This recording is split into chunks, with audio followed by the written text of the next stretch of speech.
Hoje nós vamos falar um pouquinho sobre a mastocitose. Para quem não sabe o que é mastocitose, é uma síndrome de ativação mastocitária primária. O que são mastócitos? Mastócitos são aquelas células envolvidas em processos alérgicos. E o mastócito ele pode se romper e liberar histamina, causando então vários tipos de reações, dentre elas a mais perigosa, a anafilaxia. A mastocitose, ela é um tipo de síndrome de ativação mastocitária e ela é a primária. Há outros tipos, como a secundária e terciária, ou seja, idiopática e secundária, por assim dizer, idiopática sem causa definida e secundária algum problema, seja alergia, seja alguma doença autoimune, ou seja, uma ativação dos mastócitos, algum processo que não seja primária do seu corpo, que não seja na produção da medula óssea e na produção do receptor KIT, que é um receptor que fica na membrana dos mastócitos, ele fica então, nesse caso em específico, muito ativado.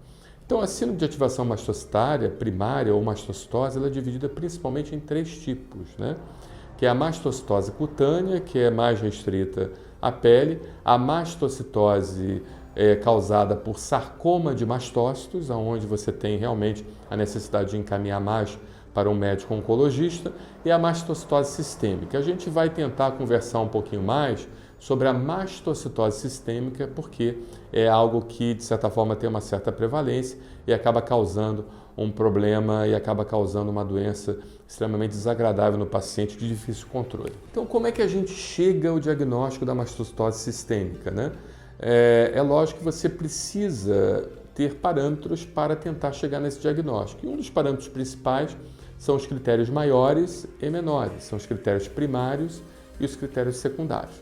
Então, o critério primário, ele bem na verdade, ele está relacionado com uma quantidade acima de 15 mastócitos por agregado, por campo. Quando você colhe o sangue do paciente e naquele campo você consegue encontrar mais, igual ou mais de 15 mastócitos, então a gente pode pensar na possibilidade de uma mastocitose sistêmica. Então, quando você tem um critério principal e um critério secundário, ou seja, dos critérios secundários a gente tem acima de 25% de formas de mastócito, ou seja, aquelas formas fusiformes ou com morfologia atípica, com apresentação que não se assemelha muito ao mastócito, isso o próprio hematologista vai descrever no laudo.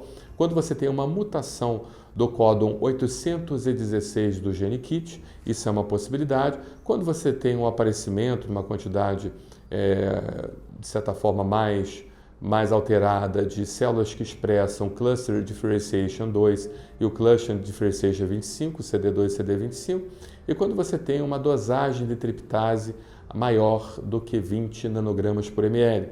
A gente sabe que a triptase ela é identificada nas síndromes de ativação mastocitária, mas no caso da síndrome de ativação mastocitária primária, ela acaba permanecendo alta e de forma constante, diferentemente de uma reação anafilática, uma reação anafilactoide, que ela aumenta transitoriamente. E a mastocitose sistêmica, ela é subdividida em 5 tipos.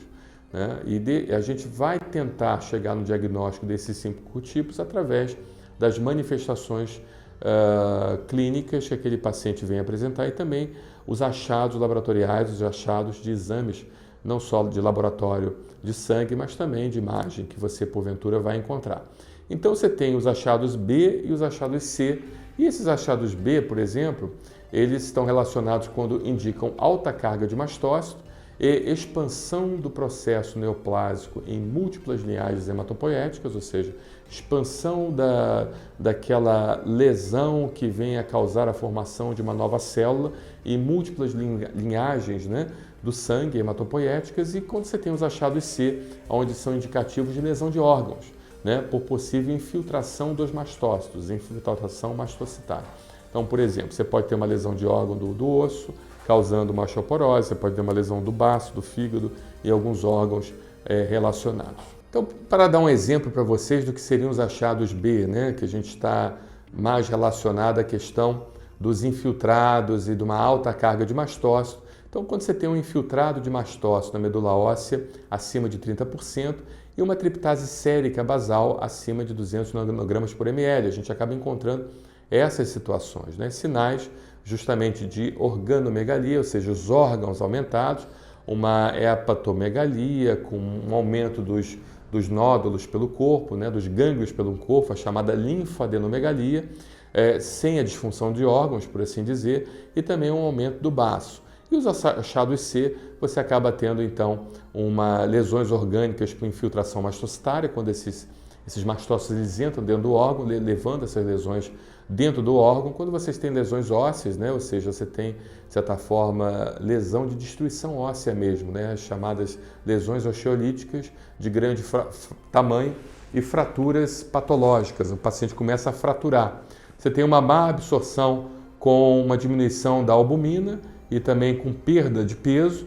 Você tem um aumento do fígado, uma hepatomegalia com o aparecimento de líquido dentro da cavidade abdominal, chamado ascite, ou uma disfunção do fígado, por assim dizer. Também, como eu havia falado anteriormente, um aumento do baço, na hora do exame o médico ele vai conseguir palpar esse baço, e também uma atividade do baço, chamado hiperesplenismo, né? Um aumento da atividade do baço. Como é que a gente sabe que o paciente está tendo um aumento da atividade do baço? Quando ele começa a consumir os elementos figurados do sangue. Quando o paciente, por exemplo, tem uma anemia causada pela captação exacerbada de hemácias no baço. Então, acaba havendo um hiperesplenismo. E também, quando tiver uma contagem de neutrófilos menor do que 100, de hemoglobina melhor do que 10 gramas por decilitro, ou de plaquetas menor do que 100 também, 100 mil. Ok? Isso é muito importante. Nós fiquemos atentos a essa situação. E a partir desses achados, a gente consegue então classificar a mastocitose sistêmica em 5 tipos. Uma mastocitose indolente, uma mastocitose sistêmica agressiva, uma leucemia de mastócitos, uma mastocitose sistêmica latente e uma mastocitose associada à neoplasia hematológica, ou seja, associada a um câncer do sangue. E realmente a forma mais adequada de nós fazermos o diagnóstico da mastocitose é justamente através da biópsia de medula, né? A biópsia de medula ela vai nos dar um diagnóstico mais adequado. A biópsia de medula é um exame, de certa forma, invasivo e que a gente deve tomar cuidado antes de realizar a biópsia de medula, porque a gente aprende na medicina que a primeira coisa que a gente deve fazer é primeiro não lesionar o paciente, é primum non nocere. Isso em latim. A gente não deve lesionar o paciente, a gente tem que tentar ao máximo não ser invasivo e tentar fazer todas as abordagens menos invasivas possíveis para que nós possamos então ter um diagnóstico mais adequado. Tá? Então existem alguns métodos de abordagem de parâmetros, de avaliação de parâmetros, e um deles é o método REMA, que é um método espanhol desenvolvido pelos pesquisadores e médicos espanhóis, e é um método que funciona bastante. E a gente, quando usa os parâmetros do método REMA, eu não vou me estender muito nesse método, porque é bastante extenso, mas quando o médico ele consegue captar esses parâmetros preconizados pelo método REMA, a gente consegue ter um índice de assertividade acima de 85%, ou seja, o paciente que fizer medula óssea, ele tem uma chance de dar positivo acima de 85%. Isso é uma coisa muito positiva, porque a gente acaba, então, orientando o paciente a um diagnóstico, a um risco, né, calculado, e a um risco também necessário, e não um risco desnecessário. E como é que a gente vai, então, tratar esse paciente que desenvolve essa mastocitose sistêmica? Então, a gente vai conversar um pouquinho sobre as abordagens mais tradicionais, depois a gente adentra em abordagens mais específicas e mais recentes, aonde é utilizado, muitas das vezes, o anticorpo monoclonal, que é algo muito importante, tem sido uma revolução na medicina. Mas hoje a gente costuma fazer o antihistamínico H1, né, que age no receptor H1 do mastócito. Né? É aquele antihistamínico que todos nós estamos acostumados a usar, aquele antialérgico, aquele antihistamínico, como a fexofenadina, como a cetirizina, como a ebastina, como a epinastina e vários outros tipos de antihistamínicos reconhecidos no mercado.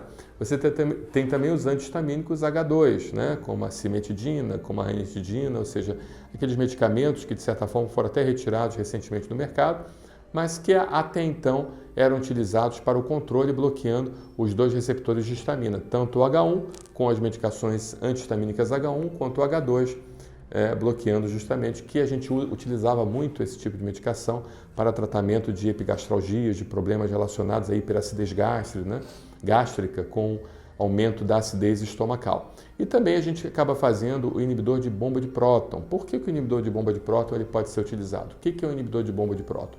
Trocando em miúdos, omeprazol, pantoprazol, lanzoprazol, os prazóis, né? Porque como há uma liberação muito grande de histamina, e a histamina age nas células do estômago, essas chamadas células parietais, a produzir ácido, então você tem que diminuir um pouco a acidez gástrica, porque o paciente pode até ter uma gastrite, né? Uma gastrite por hiperacidez gástrica, com refluxo e todas as consequências maléficas do que uma gastrite e uma doença do refluxo gastroesofágico, queimação retroesternal, com queimação do esôfago, com irritação do esôfago podem causar, tá bom?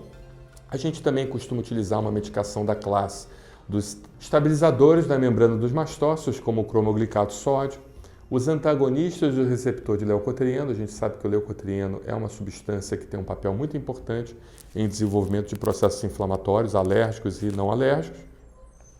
A gente pode utilizar os anti-inflamatórios não esteroidais em alguns casos, né, os AINES, principalmente em casos onde você tem um certo tipo de acometimento ósseo com a promoção de uma dor, então você acaba tentando compensar o aparecimento daquela dor com anti-inflamatórios não esteroidais. Existem alguns casos que os pacientes utilizam terapias de PUVA, né, que é justamente o ácido ultravioleta com o psoraleno, onde o ácido ultravioleta ele ativa o psoraleno e, consequentemente, acaba havendo uma diminuição do processo inflamatório. Você pode utilizar também corticoide, cortisona oral ou tópica para controlar aquela situação, e você pode fazer uma exerese, ou seja, uma retirada da célula que porventura possa estar causando aquele problema, principalmente quando se tratar de um mastocitoma, tá bom? Se o paciente tiver um diagnóstico de mastocitoma, então você pode retirar aquele mastocitoma e, consequentemente, ter uma resposta melhor no caso do mastocitoma. Além do tratamento tradicional, a gente pode ter o tratamento das crises. Então, muitas das vezes, o paciente com síndrome de ativação mastocitária primária ou a mastocitose, dentre eles a sistêmica, pode ter uma anafilaxia.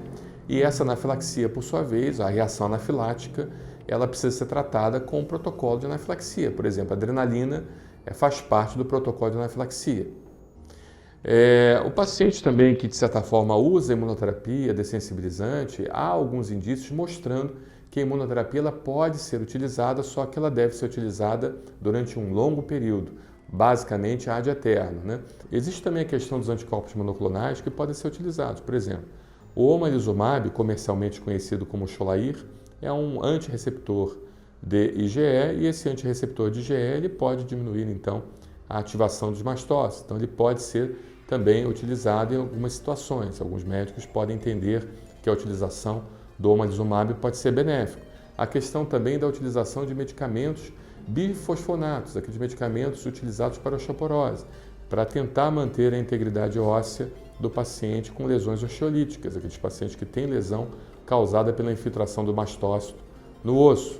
E existem também as terapias citoredutoras, que agem justamente na composição do mastócito, inibindo então a ativação dele. Então vou dar alguns exemplos. O próprio interferon alfa ele pode ser utilizado, a cladribina pode ser utilizado também, um tipo de medicação, o emantib, principalmente a midostaurina, que é algo utilizado com uma certa frequência, e alguns casos, com indicação do seu médico hematologista, a chamada poliquimioterapia. Transplante de célula-tronco também é uma possibilidade a ser pensada.